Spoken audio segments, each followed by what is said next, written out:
It begins quietly. Scientists detect faint electrical impulses inside tree trunks.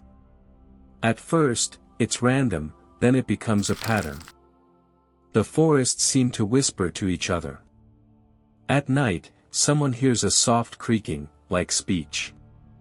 But everything changes when the trees lean in unison toward the cities, as if taking their first step. A network of sensors in a national park picks up repeating impulses. Scientists decipher them as a primitive language. The trees demand silence. They demand land. They demand life. The world comes to a standstill. Plants, for the first time, declare themselves as a people. A week later, the grass in city parks begins to grow waist-high within 24 hours. Bushes dig their roots into the asphalt. A clear message appears: reclaim the land. People don't know how to respond. Politicians try to ignore the warning. At dawn, roots rip up the streets.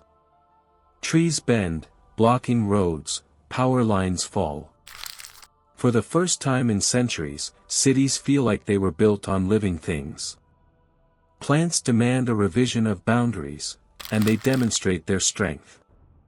Farms are completely overrun. Sunflowers turn not toward the sun, but toward tractors. Gardens hiss their branches at passers-by. The global food market collapses in a week. For the first time, people understand that plants can act as an army. Leaders of countries call an emergency summit. But negotiations are impossible. Plants do not recognize human rights. You are parasites, echoes in every impulse. For the first time, the world is confronted with an enemy that cannot be bombed, punished, or intimidated. It is forbidden to leave the cities without protective suits. Vines can drag a person down in seconds. Trees drop branches onto cars. People are beginning to fear parks and squares. Nature, previously calm, becomes predatory. Plants are demanding that green spaces be doubled. They are demanding the removal of concrete. They are demanding a reduction in the population of cities.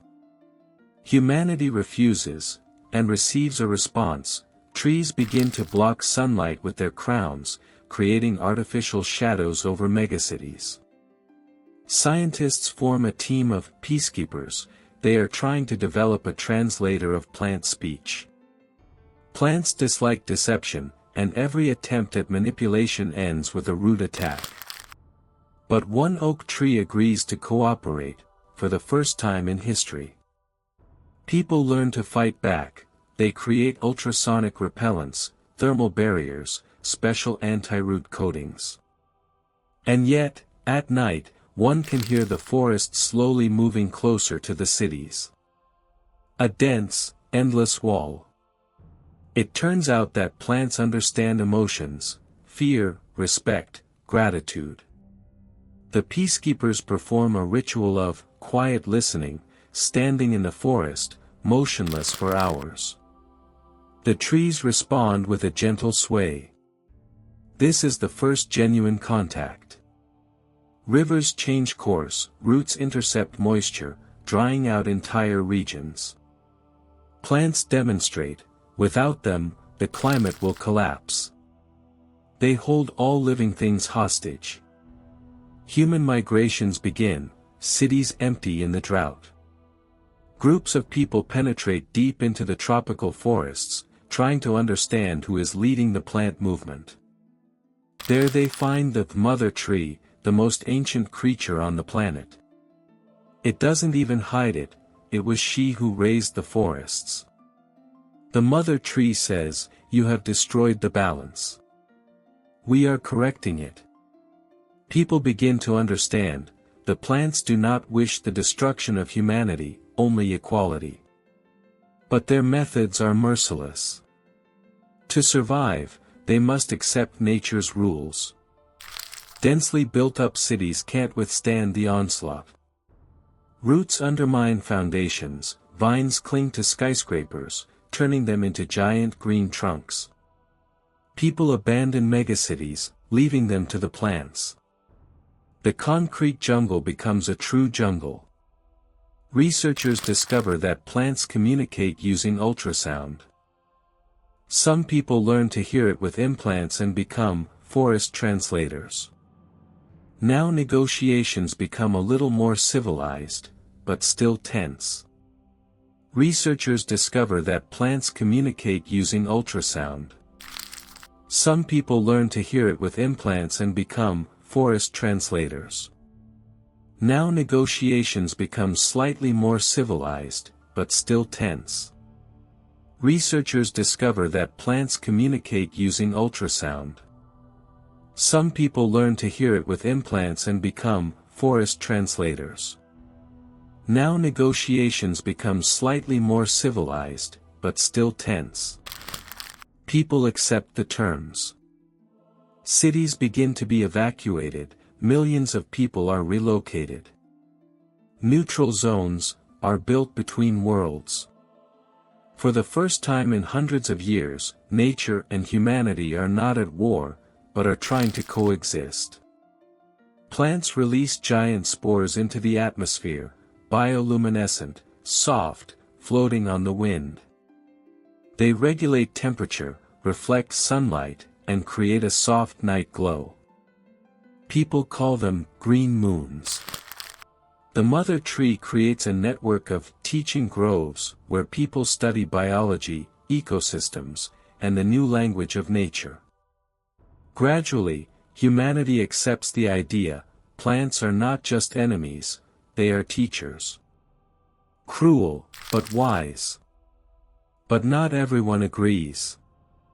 Groups of people try to destroy young forests, afraid of losing the last of their control over the planet.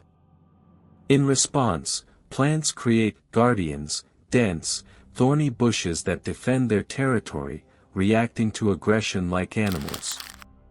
The conflict between human radicals and plants reaches its peak. A fire breaks out in one of the cities, not at the hands of plants, but of people. The forest extinguishes the fire, but declares, if humanity continues to destroy, the alliance will be broken. The final warning. The mother tree transmits a global message, we are not enemies. We are the roots of life. And you are part of us.